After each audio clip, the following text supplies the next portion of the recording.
오늘 말씀은 제자들을 위해서 굉장히 중요한 한 챕터인데요. 좀 한 발짝, 한 두 발짝 정도 이렇게 뒤로 물러서셔서 이렇게 들으시면 좋을 것 같습니다.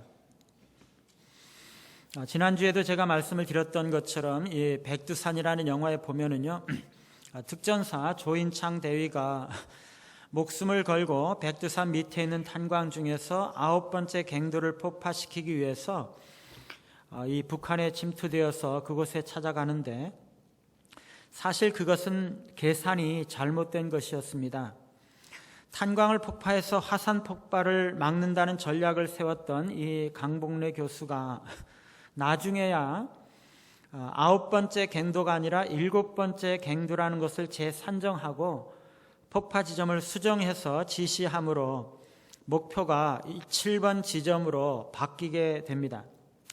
그래서 결국에 이 조인창 대위와 인민무력부 리준평이가 7번 갱도를 무사히 찾아가서 폭파함으로 백두산 폭발을 막는 임무를 성공적으로 수행하게 되죠.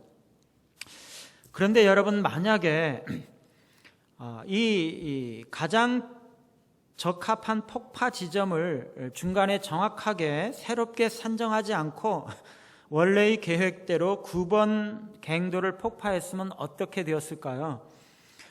목숨을 걸고 수행했던 모든 작전이 헛수고가 되는 거죠.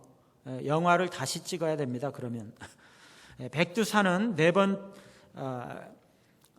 번째 대폭발을 하게 되고, 북한이건 남한이건 한반도 전체와 그 안에 있는 모든 도시가 파괴되고 수많은 사람들이 멸망을 당하게 되겠죠.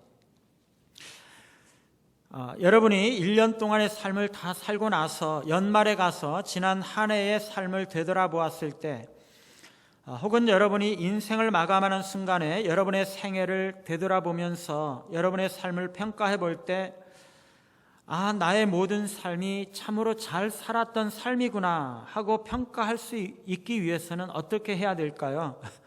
무엇보다도 우리의 삶의 목표가 올바른 것이어야 합니다. 만일 우리가 바르지 못한 인생의 목표를 가지고 평생을 살았는데 생애를 마치는 순간에 가서야 내 자신의 생애 목표가 잘못된 것을 알게 되었다면 그것처럼 큰 낭패는 없을 것입니다. 평생 살아왔던 인생이 헛수고한 것이고 돌이킬 수 없는 잘못된 시간을 보내버린 것입니다. 여러분, 우리의 인생의 목표가 무엇일까요? 하나님께서 우리의 인생을 향해서 원하시는 하나님의 목적이 무엇인가 하는 것입니다. 만일 우리의 인생의 목표가 잘못되었다면 우리는 재빨리 그것을 수정해야 합니다. 그래야 열심히 살았던 우리의 인생이 헛수고가 되지 않을 것입니다. 여기서 제가 말하는 목표라는 것은요, 우리 인생의 전체를 평가할 수 있는 커다란 문제를 말하는 것입니다. 말하자면 그것을 성취하지 않으면 우리 자신이 인생에 있어서 실패자라거나 부적합하다라고 생각할 수 있는 커다란 일들을 의미하는 것입니다. 여러분, 우리의 인생과 신앙생활은요, 우리가 믿는 것의 결과입니다. 우리는 우리가 믿는 대로 살아가는 거죠. 우리가 우리의 인생의 목표가 무엇인지 참으로 믿는 대로 우리는 살아가게 되는 것입니다.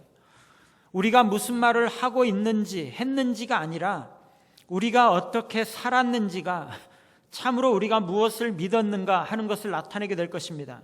하나님은요, 우리 인생 마지막 날에 우리의 생을 평가하시면서 그동안 우리가 살아왔던 삶의 모습을 보시고 우리가 참으로 무엇을 믿었는가 하는 것을 평가하시게 될 것입니다. 오늘 우리는 하나님께서 우리에게 우리의 삶을 통해서 성취하기를 원하시는 것이 무엇인지 생각해 보기를 원하는데, 이것을 위해서 우리는 먼저 우리의 목표에 대한 하나님의 경고장치인 감정을 다루고, 두 번째, 목표의 실패에 대한 우리의 반응을 한번 살펴보고, 세 번째로 우리의 인생에 대한 하나님의 목표에 대해서 생각해 보기를 원합니다. 첫째, 우리의 생애의 목표에 대한 하나님의 경고장치입니다. 하나님은요, 우리가 가야 할 길을 잘 걸어가고 있는지 점검하기 위한 경고장치 혹은 피드백 시스템을, 피드백 체계를 만들어 두셨는데, 그게 감정입니다. 우리는 살다 보면은요, 어떤 일에서나 인간관계에 있어서 우리에게 화가 나게 하거나 염려스럽게 만들거나 아니면 낙담시키는 순간이 있습니다. 이거는요, 마치 우리 인생 여정 가운데 있는 교통신호등과 같은 것입니다. 하나님께서 우리에게 우리가 잘못된 신념에 근거해서 잘못된 목표를 향해서 가고 있을지도 모른다 라는 그 가능성을 가르쳐 주기 위해서 만들어 놓은 거죠. 예를 들면은요, 한 10대 소녀가 친구들로부터 록 음악회에 같이 가자는 권고를 받고서 부모에게 허락해 달라고 요구하려고 하고 있습니다. 그 소녀는 걱정이 되고 있습니다. 왜냐하면 부모가 허락을 안 해줄지도 모르기 때문입니다. 목표의 성취가 불확실할 때는요, 걱정이 되는 것입니다. 그런데 그 부모가 정말 안 된다라고 말했을 때는 그 소녀는 화가 납니다.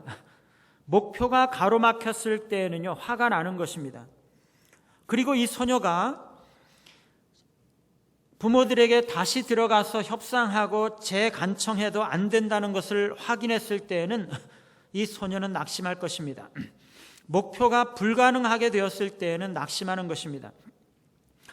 여러분, 분노는요, 가로막힌 목표를 나타냅니다. 우리가 인간관계나 사업 활동에 대해서 분노의 감정이 나타나는 것은 누군가가 혹은 어떤 것이 우리의 목표를 가로막았기 때문입니다. 중요한 수업 시간이 9시인데요.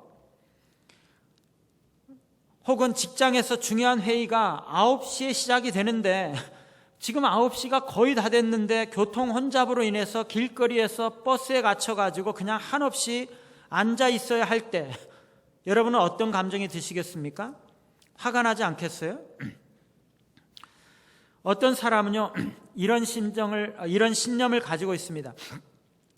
내 인생에 있어서의 목표는 사랑스럽고 조화롭고 행복한 가정을 가지는 것이다. 여러분, 이게 좋은 목표입니까? 좋은 목표처럼 들립니다. 그렇죠? 그런데 이것은 다른 사람들에게 의존하는 목표라는 것입니다.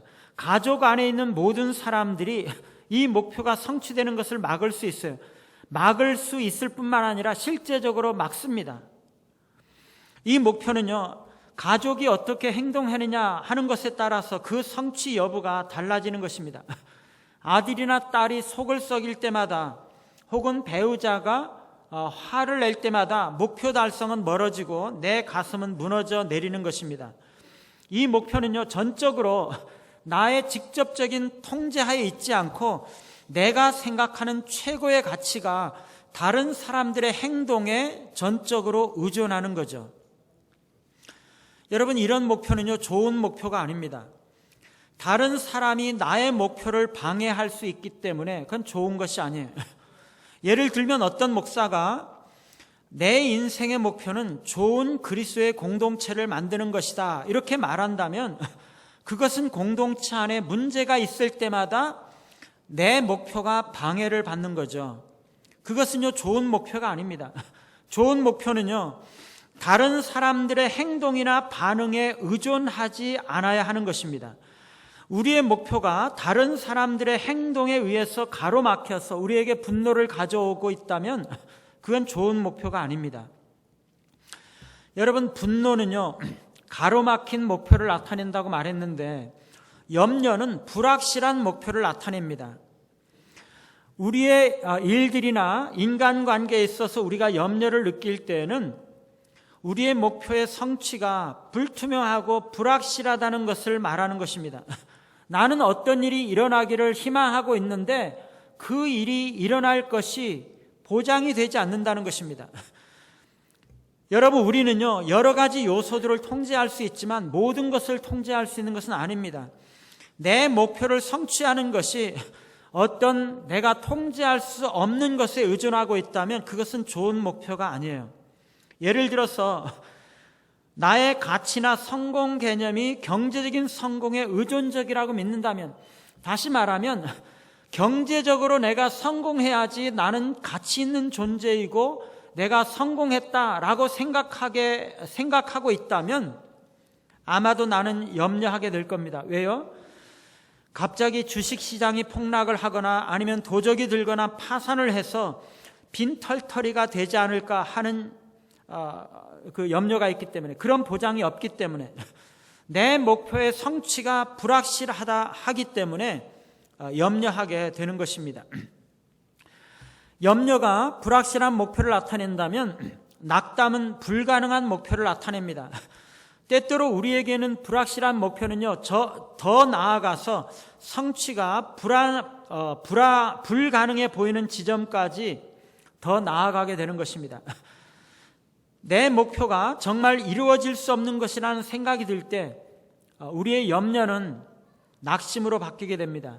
미래에 결코 일어날 수 없는 어떤 일이 일어나야 내가 가치 있고 성공했다라고 생각한다면 나는 정말 절망적이고 불가능한 목표를 가지고 있는 것입니다. 우리의 낙담이나 우울, 이런 것들은 우리의 목표가 결코 성취할 수 없을지도 모른다라는 것들에 대한 신호인 것입니다.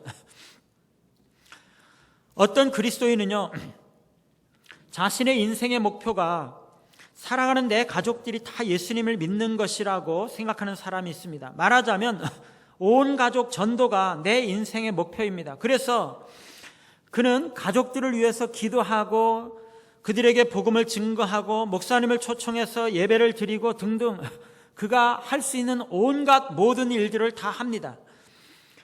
때때로 그러한 노력들이 아무런 효과가 없고 점점 헛된 것처럼 보일 때 이 사람들의 신앙은 흔들리고 자신의 목표가 불가능해 보이기 때문에 점점 낙담에 빠지게 되는 것입니다. 여러분, 이 사람의 문제가 뭡니까? 우리 가족들이 그리스도에게로 돌아오기를 원하는 것은 너무나 좋은 거죠. 그런데 그것이 인생의 목표로서 좋은 목표입니까? 그리스도인으로서의 우리의 행복이 우리의 사랑하는 사람들이 그리스도께로 돌아오는 것에 기초한다면 우리는 문제를 내포하고 있는 것입니다. 왜 그렇습니까? 왜냐하면 우리가 사랑하는 그 사람들의 반응은 우리가 통제할 수 있는 것이 아니기 때문입니다. 그들이 예수님을 믿는 것은요, 우리의 능력과 권한 밖입니다. 우리가 전도해야 하는 것은 맞지만 전도는 성령의 은혜와 능력을 의지해서 우리의 신앙을 나누는 것이고 그 결과는 하나님께 맡기는 것입니다. 우리 힘으로는요, 아무도 구원할 수 없습니다.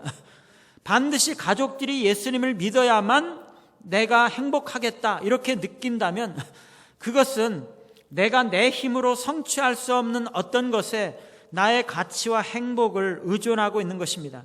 그래서 그것은 좋은 목표가 아니고 우리는 그런 목표가 성취되지 않을 때 낙담과 우울을 느끼게 되는 것입니다. 우리는 내 가치와 성공에 결정적이라고 생각하는 어떤 목표가 성취 불가능하게 될 때 낙담과 우울을 경험하게 되는 것입니다. 두 번째로, 목표가 실패했을 때 나타나는 반응입니다. 우리의 목표들이 가로막혔거나 누군가가 우리의 계획들을 위협하거나 아니면 무언가가 우리의 계획을 방해한다면 우리는 어떻게 반응하겠습니까? 두 가지 방법이 있는데요. 하나는 우리가 상황들을 조작하거나 다른 사람을 통제하려고 하는 것입니다. 그리고 또 하나는 우리의 목표들을 변경시켜서 우리의 삶을 위한 하나님의 목표와 조화로운 방식으로 만드는 것입니다. 예를 들어서 어떤 교회에 A라는 장로님은요, 그 교회가 그 지역에서 가장 뛰어난 청년 사역을 하는 것을 목표로 삼을 수 있습니다. 그런데 그의 동역자들 중에 다른 장로님인 B 장로님은 예배 사역이 청년 사역보다 훨씬 더 중요하다 이렇게 주장을 함으로써 청년 사역에 대한 A 장로님의 목표가 가로막힐 위험에 처하게 되었습니다. 청년 전문 사역자를 채용하려던 이 A 장로님의 모든 시도는 예배 담당 전임 사역자를 채용하려고 해야 된다라고 주장하고 있는 더 영향력 있는 B 장로님에 의해서 거부가 되는 것이죠. A 장로님은요, 자신의 가치와 교회 안에서의 성공이 위태롭게 되었다고 느낍니다. 그래서 이 A 장로님은 자신의 이 가는 길에 그 걸림돌들을 치워버리고 싶어 합니다. 그래서 다른 장로님들에게 찾아가서 자신의 주장을 위해서 로비합니다. 심지어 목사님에게 찾아가서 자신의 계획을 설명하고 청년 사역을 위해서 설교를 부탁합니다. 노회 지도자들에게도 지원을 부탁합니다. 이런저런 방식으로 자신의 뜻을 관철하기 위해서 대적자의 마음을 바꾸거나 그를 팀에서 제거할 방도를 모색하는 것입니다. 왜냐하면 그는 장로로서의 교회 안에서의 그의 성공이 위대한 청년 사역을 일으키는 그의 목표를 달성하는 것에 의존한다고 믿고 있기 때문입니다. 여러분이요, 가정에서 자녀들을 가진 부모님인데 부모로서 여러분이 가치 있는 존재인가 아닌가 하는 것이 자녀들이 얼마나 잘하는 것에 달려있다고 믿는다고 한번 가정을 해보시기 바랍니다. 그러면 여러분의 목표는요, 여러분의 자녀가 선교사나 의사나 법률가들이나 혹은 목사가 될 만한 견실한 그리스도인을 기르는 것입니다. 그런데 여러분의 자녀가 10대가 되었을 때 자녀들의 반응은 항상 여러분의 이상과 일치하는 것은 아닙니다. 10대의 자녀들을 둔 부모들은요, 항상 자녀들과 충돌할 가능성이 있는 거죠. 왜냐하면 자녀들은 자유를 원하고 있는데 부모들은 그들의 부모로서의 성공이 자녀들을 통제해서 그들이 원하는 것을 하도록 하는 것에 의존하기 때문에 자녀들을 통제하고 싶어 하기 때문입니다. 부모들은요, 자녀들에게 공부하기를 원하기 때문에 자녀들은 공부하지 않으면 아무 데도 나갈 수가 없어요. 자녀들은 부모들이 원하는 음악을 듣지 않으면 TV를 볼 수도 없습니다. 자녀들은 부모들이 원하는 대로 행동을 하지 않으면 용돈을 받을 권리를 박탈당합니다. 그런데 이런 부모는요, 좋은 부모가 아닙니다. 좋은 부모의 역할은요, 자녀들을 통제하는 것이 아니라 자녀들이 자라감에 따라서 계속적으로 자유를 허락하는 것입니다. 성령의 열매는요, 자녀 통제가 아니라 자기 통제인 것입니다. 여러분, 왜 사람들이 이렇게 상황들을 조작하거나 다른 사람들을 통제하려고 합니까? 그들의 가치관념이 다른 사람들과 상황들에 의존하기 때문입니다. 다른 사람들이나 상황이 내 마음대로, 내 생각대로 움직여 줘야 자기가 행복하고 가치 있는 존재라고 느끼기 때문입니다. 여러분, 그런데 이것은 올바른 방법이 아니에요. 자기 생각을 관철하려고 하고 다른 사람이나 상황을 조작하려고 하고 통제하려고 하는 사람은요, 그 마음 깊은 곳에 대개는 불안감을 가지고 있습니다. 왜냐하면 그들의 가치와 성공 개념이 상황에 의존하기 때문에 안정적이거나 확실하지가 않기 때문이에요. 우리의 목표들이 좌절되었을 때 잘못된 반응으로서 분노하거나 다른 사람들을 공격하거나 비난하는 것도 그가 잘못된 목표들을 가지고 있다는 것을 드러냅니다. 업무에 있어서나 인간관계에 있어서 화가 나는 것은요, 자신의 기대와 목표가 이루어지지 않았음을 드러내는 것이에요. 우리의 목표들이 막히거나 방해를 받을 때 부정적인 감정을 분출하거나 다른 사람들을 조작하고자 하는 것은 올바른 방법이 아니라는 것입니다. 여러분, 그러면 우리의 목표들이 좌절되었을 때 우리의 올바른 반응이 무엇입니까? 우리가 가지고 있는 목표가 무엇인지를 살펴보고 나쁜 목표들을 좋은 목표들로 전환시키는 것입니다. 만일 하나님께서 여러분들의 삶을 위한 목표를 가지고 계시다면 그것이 가로막힐 수가 있겠습니까? 하나님의 목표가 성취 불가능하거나 불확실할 수가 있겠습니까? 없겠죠. 없습니다. 예를 들어보겠습니다. 마리아라는 어떤 젊은 처녀가 있었는데요, 하나님은 그녀를 향해서 불가능해 보이는 목표를 가졌습니다. 하나님의 목표입니다. 그가 아직 어린 처녀였을 때 한 천사가 와서 그녀에게 너는 임신할 것이고 그 아들은 세상의 구원자가 될 것이라고 말했습니다. 이것은요, 정말 거의 가망성이 없는 것 같이 보였어요.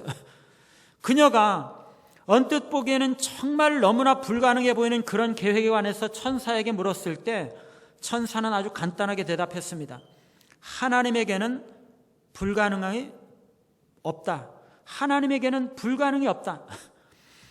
여러분의 삶에 대한 하나님의 계획이 무엇이든지 어떤 상황이나 어떤 다른 사람도 여러분에게 그 하나님의 계획이 성취되게 하는 것을 중단하거나 막을 수가 없다는 것입니다. 하나님의 계획은요, 좋은 계획이고 좋은 목표고 그것은 성취되지 않을 수가 없는 것이에요. 우리는요, 이런 확신 때문에 평안한 마음으로 하나님을 의지하면서 살아갈 수가 있는 것입니다.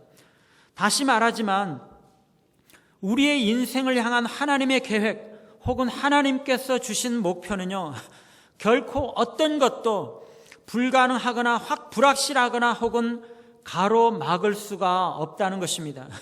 하나님은 그렇게 되도록 허용하지 않으실 것입니다. 여러분은 여러분들의 사랑하는 자녀들에게 그들이 수행하기 불가능한 어떤 일들을 시키려고 할까요? 그렇지 않겠죠. 마찬가지로 여러분의 아버지 하나님은요, 여러분의 삶을 위해서 여러분이 행할 수 없는 어떤 일이나 목표들을 부과함으로써 여러분들을 괴롭히려고 하지 않을 것입니다. 여러분들을 위한 하나님의 목표와 계획은요, 언제나 가능하고 확실하고 성취 가능한 것입니다. 그래서 우리는 이렇게 추론할 수 있습니다. 하나님이 나에게 주신 어떤 목표도 우리가 통제할 권리나 능력이 없는 사람들이나 상황들에게 의존적일 수가 없다는 것입니다. 여러분, 만일 그것이 다른 사람이나 상황에 의존적이라면 그것은 좋은 목표가 될 수 없기 때문입니다. 만일 여러분이 목표를 성취하는 면에서 계속적으로 화가 나거나 염려스럽고 우울하다고 느낀다면 그것은 여러분의 목표가 무엇인지 생각해 볼 시간이 되었음을 말해주는 것입니다. 그 여러분의 목표를 찾아내고 여러분의 삶을 향한 하나님의 목표와 조화로운 방식으로 그 목표를 바꿀 필요가 있다는 것입니다. 우리는 여기서 목표와 소원의 차이를 바르게 인식할 필요가 있습니다. 여러분, 우리가 통제할 수 없는 다른 사람들이나 상황들에 의존하는 목표들을 위해서 살아왔다는 것을 깨닫게 될 때 우리가 그것을 버릴 필요는 없습니다. 완전히 버릴 필요는 없어요. 왜냐하면요, 그런 것들은 한계를 가지고 있는 것들임에도 불구하고 여전히 참으로 좋은 것이기 때문입니다. 우리는 그것을 경건한 소원 혹은 좋은 소원이라고 부르는 것으로 바꿀 필요가 있습니다. 여러분, 경건한 목표도 그렇고 경건한 소원도 그렇고 이 두 가지는요, 다 우리의 삶을 위한 하나님의 목적을 반영하는 좋은 것들입니다. 그런데 이 두 가지는 차이가 있습니다. 경건한 목표는요, 우리가 통제할 수 있는 능력이나 권리를 넘어선 사람들이나 상황들에는 의존하지 않는다는 것입니다. 그런데 경건한 소원은요, 우리가 통제할 권리나 능력이 없는 다른 사람들이나 사건들의 성공이나 혹은 협력에 의존하는 구체적인 어떤 결과를 말하는 것입니다. 다른 사람과 상황에 의존적이고, 말하자면 다른 사람이나 상황에 협조가 있어야 성취가 가능한 것이 경건한 소원이라는 것입니다. 여러분, 우리가 다른 사람을 통제할 능력과 권리를 가지고 있습니까? 아닙니다. 내가 통제할 수 있는 것은요, 우리 자신뿐이에요. 내 자신뿐입니다. 경건한 목표를 가로막거나 불확실하게 하거나 불가능하게 만들 수 있는 것은 그 유일한 사람은 내 자신뿐이에요. 그런데 경건한 소원은요, 내가 통제할 수 없는 다른 사람들과 상황들에 의존적이라는 것입니다.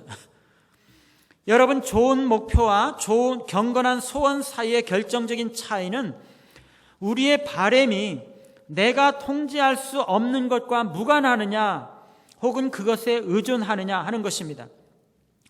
중요한 사실은요, 우리는 소원들의 성취를 통제할 수가 없기 때문에 우리는 우리의 성공이나 혹은 우리의 가치관념을 우리의 소원들에 기초할 수가 없다는 것입니다. 그렇게 해서는 안 된다는 것입니다. 일어나지 않을지도 모르는 것이 일어나야지 내가 행복한 사람이다, 이렇게 생각하면 안 된다는 것입니다. 그런데 여러분, 우리는요, 단지 경건한 소원일 뿐인 것들을 우리의 목표로 삼고 살아갈 때가 너무나 많다는 것입니다. 우리의 목표가 다른 사람들에게 의존적이 될 때 우리는 분노와 염려와 우울로 인해서 힘들어하게 되는 것입니다. 그러나 반대로 우리의 목표가 아니라 우리의 소원이 충족되지 않을 때에는 우리는 단지 실망을 하게 될 뿐입니다. 우리의 경건한 목표를, 우리의 경건한 소원을 우리의 경건한 목표로 만들면 안 되는 것입니다. 우리의 목표가 실패할 때에는 우리는 분노와 염려와 우울을 경험하지만 우리의 소원이 실패할 때에는 우리는 단지 실망하는 것입니다. 우리의 인생은요, 실망들로 가득 차 있고 우리는 그것들을 안고 사는 방법을 배워야 합니다. 그러나 충족되지 않는 소원들에 대한 실망들을 극복하는 것이 목표가 실패함으로 인해서 나타나는 분노와 염려와 우울을 극복하는 것보다 훨씬 더 쉽다는 것입니다. 내가 원하고 의도하는 어떤 것이 다른 사람들에게 의존한다면 그것은 우리의 목표가 되어서는 안 되고 단지 우리의 소원이 되어야 할 뿐입니다. 그런 목표는 소원으로 강등시킬 필요가 있다는 것입니다. 세 번째로, 우리의 삶을 위한 하나님의 목표입니다. 여러분, 우리의 삶을 위한 하나님의 목표가 무엇일까요? 베드로후서 1장은요, 우리를 위한 하나님의 목표가 무엇인지에 관해서 말할 때 참고할 만한 좋은 본문입니다. 3절에서 베드로는 우리가 이미 생명과 경건에 속한 모든 것을 가지고 있다고 말합니다. 하나님은 그리스도 안에서 우리에게 필요한 모든 것을 다 주셨습니다. 하나님은 하늘에 속한 모든 신령한 복으로 이미 우리들에게 복 주셨어요. 우리는 그것들을 이미 가지고 있고 그것들은 그리스도 안에 있습니다. 이것은요, 너무나 중요한 사실입니다. 만일 그렇지 않다면 우리는 우리의 목표들을 위해서 단지 더 열심히 노력하고 일련의 규칙들에 순종하려고 노력하고 우리의 힘으로 구원을 얻으려고 할 것이에요. 그런데 우리는 이미 자유를 얻었고 구원을 받았다는 것입니다. 우리는 육신에 따라서 행동하지 않을 자유를 가지고 있습니다. 여러분, 하나님께서 우리에게 생명과 경건에 속한 모든 것을 다 주신 이유가 뭐죠? 4절에 보면은요, 하나님께서 우리에게 약속을 주신 것은 우리에게 세상에 썩어질 것을 피하여 신성한 성품에 참여하는 자가 되게 하려는 것이다 라고 말합니다. 신성한 성품에 참여하는 자가 되기 위한 것입니다. 그러면서 베드로는요, 믿음의 덕을, 그리고 지식을, 그리고 절제, 인내, 경건, 형제 우애와 사랑을 그 위에다가 더하라, 이렇게 말합니다. 여러분, 이것들은요, 성품의 목록이죠. 성품의 속성들의 목록이면서 우리를 향한 하나님의 목표가 무엇인가 하는 것을 나타내 보여주는 것입니다. 결국에 우리를 향한 하나님의 목적이 뭡니까? 우리로 하여금 그리스도를 닮게 만드는 거죠. 우리를 향한 하나님의 우선적인 관심은요, 우리가 무엇을 하는가, 우리가 무엇을 성취하는가 하는 것이 아니라 우리가 어떤 사람이 되는가 하는 것에 있다는 것입니다. 예수님은요, 하나님께서 우리가 가지기를 원하는 성품을 완벽하게 나타내고 있습니다. 성품에 있어서 그리스도를 닮아가는 것, 그것이 하나님께서 모든 그리스도인들을 향한 변하지 않는 궁극적인 목적이며 목표라는 것입니다. 우리가 확신하는 것은요, 이 지구상에 있는 그 누구도, 그리고 어떤 사람들도, 그리고 어떤 것들도 우리를 향한 하나님의 이 목표를 성취하는 것을 방해할 수가 없다는 것입니다. 여러분, 그러면 우리가 당하는 어려움은 우리의 목표들을 방해하지 않을까요? 아닙니다. 결코 아닙니다. 오히려 그 반대로 우리가 고난과 어려움들을 당하는 것은 우리에게 목표를 향하도록 도와준다는 것입니다. 우리가 당하는 과거나 현재의 상황과 어려움들은 하나님께서 우리에게 원하시는 사람이 되도록 하는 것을 방해할 수가 없고 오히려 도와준다는 것입니다. 로마서 5장에 보면은요, 인내는 환난은 인내를, 인내는 연단을, 연단은 소망을 이루는 줄 알미로라, 이렇게 말씀하시죠. 야고보서에 보면은요, 너희가 여러 가지 시험을 만나거든 온전히 기쁘게 여기라. 이는 너의 믿음의 시련이 인내를 만들어내는 줄 너희가 알미라. 인내를 온전히 이루라. 이는 너희로 온전하고 구비하여 조금도 부족함이 없게 하려 함이라. 이렇게 말씀하십니다. 여러분, 우리가 어려움들, 고난들, 시련들을 통과할 때 우리는 더 좋은 성품을 가지게 됩니다. 우리는 어려움들을 통해서 그리스도를 닮아가는 것이에요. 우리를 향한 하나님의 목표는 우리가 무엇을 하는가 혹은 무엇을 성취하는가 하는 것이 아니라 우리가 어떤 사람이 되는가 하는 것과 관계가 있습니다. 우리가 그리스도를 닮은 사람이 되는 것이 하나님의 목표이고 어려움은 실제로 그렇게 되도록 우리를 도와주는 것입니다. 여러분, 사람들은요, 어려움이 닥치면 대개 피하려고 하는 경향이 있어요. 직장 생활에서 일이나 대인관계에서 어떤 문제가 있으면요, 직장을 옮기려고 하고, 교회에서 사람들과의 문제가 생기면 교회를 옮기려고 하고, 심지어 부부관계에서 문제가 생기면 배우자를 바꿈으로써 그 문제를 해결하려고 한다는 것입니다. 이 사람들은요, 다른 데로 옮기려고 하지만 그들이 새로운 일이나 새로운 교회에서 똑같이 절망적이라는 것을 발견할 뿐입니다. 대부분의 경우는요, 그 상황이나 다른 사람들에게 문제가 있는 것이 아니라 그 자신에게 문제가 있는 것입니다. 하나님께서 우리에게 어려움들을 주시는 이유는요, 우리가 그것을 이기고 성장하기를 바라시기 때문이지 우리가 그것을 회피하기를 원하지 않으신다는 것입니다. 우리가 어려움을 겪는 것은 우리의 미숙함으로부터 나오는 것인데 우리가 그 상황을 피하고 달아나려고 하더라도 우리가 어디로 가든지 그 미숙함은 우리를 따라온다는 것입니다. 우리가 어려움을 당하는 그 자리에 서서 그 어려움과 맞서서 성장해야 우리가 그것을 이기는 것입니다. 피하는 것이 결코 이기는 것이 아닙니다. 여러분, 환난들을 참는 것 이외에 예수님과 같이 되기 위한 더 쉬운 길이 어디 있습니까?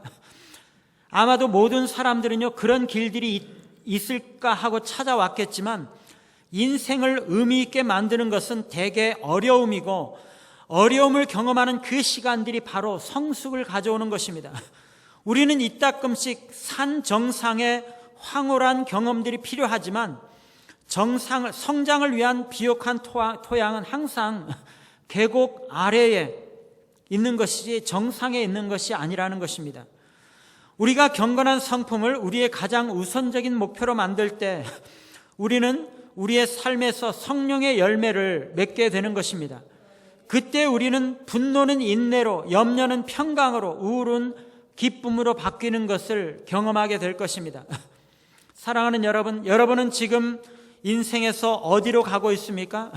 2020년도 새해를 맞이하면서 여러분은 다시 한번 자신을 돌아보시고 바른 목표를 회복하시기 바랍니다. 여러분은 여러분의 목표들이 하나님과 목표들에게 조화롭게 되어 있고 나중에 여러분의 삶을 평가할 잣대가 성령에 의해서 성령의 열매에서 나타나는 나의 성품에서의 성장이라고 말할 수가 있겠습니까? 우리가 이러한 방향성들을 채택할 때 너무 재미있는 일들이 일어나는 것입니다. 하나님께서 원하시는 목사가 되는 것이라고 목표를 정한 목사는요, 그 공동체를 그리스도를 위해서 얻고 있다는 것을 발견하게 됩니다. 하나님이 원하시는 엄마가 되는 것이 내 목표다라고 결심한 주부는요, 자신이 그 가족들에게 좋은 영향력들을 미치고 있다는 것을 발견하게 될 것입니다. 왜 그렇습니까? 우리가 하나님과 협력할 때 하나님은 우리의 삶 속에 열매를 맺게 하시기 때문입니다. 우리의 삶 속에서 우리는 얼마나 많은 사람들이 우리의 목표를 혼돈하고 있는지 몰라요. 한 가지 예화를 들려드리겠습니다. 어떤 사람이 자고 있었는데 꿈속에서 예수님께서 나타나서 말씀하셨어요. 내가 할 일이 있다. 예수님은 그에게 큰 바위를 보여주시고는요, 모든 힘을 다해서 그 바위를 밀라고 말씀을 하셨어요. 그 사람은 그렇게 했습니다. 그리고 여러 날 동안 그는 해 뜰 때부터 해 질 때까지 힘써서 일했습니다. 그의 어깨로 그 바위의 육중한 표면을 정면으로 받쳐서 모든 힘을 다해서 밀었습니다. 매일 밤 그 사람은 아프고 탈진이 되어가지고 집으로 돌아왔는데, 어느 날 그는 자신이 하루 종일 헛일을 한 것이 아닌가 이렇게 의심이 들었습니다. 이 남자가 낙심하고 있는 것을 보고 사탄은 그의 마음에 다음과 같이 속삭였어요. 이런 일로 왜 너 헛고생을 하고 있느냐? 너는 그것을 결코 움직일 수 없어. 내가 오랫동안 그래봐야 아무 소용이 없잖아. 그 사람은 이 일이 불가능하고 그 육중한 돌을 움직일 수 없었기 때문에 자신은 무가치한 종이라고 느끼기 시작했습니다. 이 생각은 그를 낙담시켰고 그는 덜 노력하기 시작했습니다. 이 사람은요, 내가 왜 헛고생을 하고 있는 거지? 라고 생각했습니다. 그래서 나는 그냥 최소한의 노력을 들이면서 내 시간을 보낼 거야. 그리고 그것으로 충분할 거야. 이렇게 하기로 마음을 먹었는데, 어느 날 그가 이 문제를 가지고 주님께 가지고 나아가기로 결심을 했습니다. 그는 말했습니다. 주님, 나는 주님을 섬기기 위해서 주님께서 내게 말씀하신 것을 하려고 내 힘을 다해서 이 일에 열심히 오랫동안 일해왔습니다. 그런데 결국에는 단 1mm도 그 바위를 움직일 수가 없었습니다. 뭐가 잘못된 것이지요? 내가 주님을 실망시키고 있나요? 내 아들아, 오래전에 나는 너에게 내 모든 힘을 다해서 그 바위를 밀라고 했단다. 너는 그렇게 했단다. 그러나 결코 한 번도 나는 너에게 너가 그것을 움직일 수 있을 것이라고는 말하지 않았단다. 내 일은 미는 것이었다. 내가 온통 낙심이 되어서 너는 실패했다고 생각하고 포기할 심정이 되어서 나에게 왔구나. 그러나 내 자신을 살펴봐라. 내 팔은 튼튼해졌고 근육이 생겼다. 내 등엔 힘줄이 돋고 햇볕에 그을렸구나. 내 손은 단단하고 내 다리는 굵어졌고 튼튼해졌구나. 그 일을 통해서 너는 많이 성장했고 내 능력은 이제 내가 가질 필요가 있는 것보다 훨씬 뛰어나구나. 그럼에도 너는 아직도 바위를 움직이는데 성공하지 못했다고 하면서 힘이 빠지고 무거운 마음으로 나에게 왔구나. 내 아들아, 내가 그 바위를 옮길 것이다. 내 부름은 순종적이 되는 것이었고 미는 것이었다. 그리고 내 믿음과 나의 지혜를 신뢰하는 것이었다. 너는 그것을 했단다. 욥기 23장 10절 말씀에 그러나 내가 가는 길을 그가 아시나니 그가 나를 단련하신 후에는 내가 순금같이 되어 나오리라. 이것이 하나님께서 우리의 인생을 통해서 이루실 것입니다. 하나님의 목표에 주파수를 맞추시는 2020년도와 여러분들의 남은 생애가 되기를 간절히 바랍니다. 우리 같이 찬양하고 하나님 앞에